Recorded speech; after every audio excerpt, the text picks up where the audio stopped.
But can you raise anything that would be of interest to me? It might be of interest to everybody else, but at least it'll be interest to me, who has presented 2 days of stuff, and you've gone back into schools to either try it or talk about it or observe if it's being done or what's being done. So really it's an open agenda. Anyone want to share something? Yeah. I tried that, that conversation. And you can just see the kids will be, oh God, she's not going to give up, because I did it with this boy, he'd been misbehaving in the class, and my role is to go in. Anyway, I said to him to the effect of, you're not doing what you're asked to do, you need to get on. And I went through that agenda, and I must have said it 3 times, and then I gave him the option, well, if you can't do it, then I'm going to have to then go down to my. And I got to know, and I think that she's not going to give up, that it was that conversation that wore him down, I think. Yeah, I think if you were known as a person who didn't give up, they probably wouldn't even go there in half the time. If you think about it, if you'd have established over, say, 3 years a reputation of someone who, A, can't be excited by them, like you're sort of machine-like in that sense, you can't be excited, you just stay the same, and you're not going to go away, and you're not going to sort of become entertaining by losing it or anything, what's in it for them? Some of them. Now, some of them will have genuine issues that they have to pursue, but there must be a proportion, logically even, just if you're doing a logical analysis, there must be a proportion of kids who do it in order to get the reaction, whatever it is. And I think having that conversation takes the emotion out of it, because all of a sudden you're not responding to a situation, you're approaching that whole situation with we almost need cards with the script on it, but you're going through a script and you've taken a step back from the emotion that could be generated by the situation. Yeah. Anyone else have that experience? Kind of interest, where they tried it in some form or other, or watched it being tried, and noted that the kids were, in a sense, they do give up or were not excited by that, and therefore were easy to deal with. Anyone try that and find that? Okay, that's meant to be, that's that adult bit. If you can not provoke them into their child by becoming their parent, then they're more likely to stay adult and hear what it is you're saying. I think that combined with the fact that they know they're not going to win this because they can't get rid of you. The fact is you do have legitimate power. And if you just keep processing along, eventually they're not going to win this one. So it should happen like that, theoretically. How hard was it, by the way, to play script? To try and stay in this form. Anyone tried, but the kid got the better of them? Because, season D's can be really interesting. Yeah? Yeah, I think the language you looked at last week is excellent for percentages. So you just want to be sure. Yeah, that language that you were talking about last week is excellent for a percentage of the kids, and it's similar to language that we use at our school currently. But say in my class, for instance, there's 3 or 4 kids that that language is not won't work. No, it doesn't work. No. Yeah, and that's that's fair enough. Yeah. And I guess that they're the kids that I'm interested in exploring. Yeah, well, we'll get there to some extent. I can't guarantee miracles for those kids. Someone quoted me yesterday in a lecture at Dip Ed at La Trobe, misquoted me, I should have said, to say that those kids don't belong in school.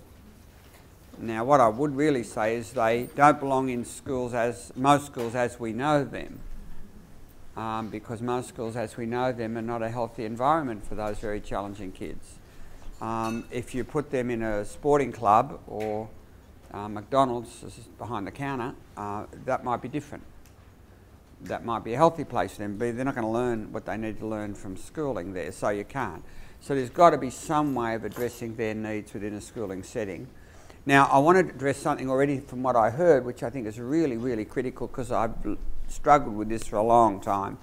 Although I talk about A, B, C, D kids, I don't mean kids, do I? Because, as you know from your own experience, a kid can be acting like an A in this setting and acting like a D in that setting. So I wasn't careful enough to make it clear to you that for shorthand purposes I use A kid or a B kid or a C kid.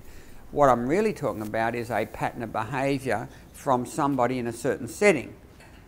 So I think that's really very critical to emphasise, because I obviously missed it, that you've got to understand that even the firstborn girl who is excellent in any academic setting can not bring her equipment for phys ed for the entire year and be basically a withdrawal child in phys ed because she doesn't want to do phys ed, because she's not good at phys ed. That was a second sibling, let's say.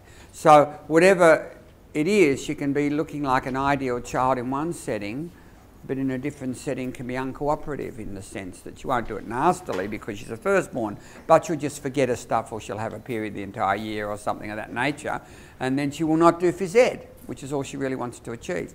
So it's and if you read the book, you'll see I had to call it developmental discipline or management, because the idea is you develop people, meaning you move them up from a pattern of behaviour which is D, which means really quite difficult, challenging, annoying, dangerous, self-harming, to where they do have an active adult component you can work with if you're lucky.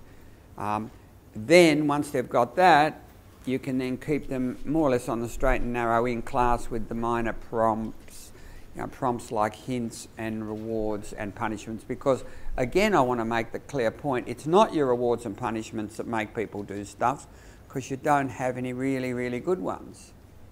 If you think about it, you just don't. What's the most you can offer a kid by way of reward or punishment?